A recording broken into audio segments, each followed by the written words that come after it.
Dhaka mass transit company limited DMTCL এর ব্যবস্থাপনা পরিচালক এমডি হিসেবে নিয়োগ পেয়েছেন জনাব ফারুক আহমেদ। মেট্রো রেলের যাত্রী সেবার সবার আগে আপ টু ডেট ইনফরমেশন জানতে এখনই চ্যানেলটি সাবস্ক্রাইব করুন। পরবর্তী ভিডিও পেতে বেল আইকনে প্রেস করুন। লাইক শেয়ার করে অন্যকে দেখার সুযোগ করে দিন। তিনি মেট্রো রেল নির্মাণ ও পরিচালনায় 25 বছরের অভিজ্ঞতা সম্পন্ন একজন প্রকৌশলী। ফারুক আহমেদ অস্ট্রেলিয়া, ভারত, সৌদি আরব, সংযুক্ত আরব আমিরাত ও হংকং সহ বিভিন্ন দেশে মেট্রো রেল প্রকল্পে কাজ করেছেন।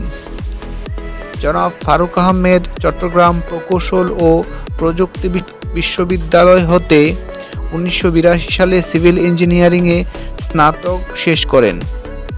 1990 সালে সিডনির নিউ সাউথ ওয়েলস ইউনিভার্সিটি থেকে সিভিল ইঞ্জিনিয়ারিংয়ে স্নাতকোত্তর সম্পন্ন করেন এবং 2004 সালে এমবিএ ডিগ্রি অর্জন করেন। নিয়োগ পাওয়ার পর ফারুক আহমেদ মেট্রো রেল নির্মাণ ও পরিচালনা ব্যয় হ্রাসের চেষ্টা এবং স্টেশন ও অন্যান্য স্থাপনায় বাণিজ্যিক ব্যবহার বাড়িয়ে কিভাবে আয় বৃদ্ধি করা যায় তা পরিকল্পনা করছেন। মেট্রো রেল ঢাকাবাসীর জীবনে এনে দিয়েছে গতি, বিশেষ করে এমআরটি লাইন 6 এর আশেপাশের মানুষ এর সুফল ভোগ করছেন।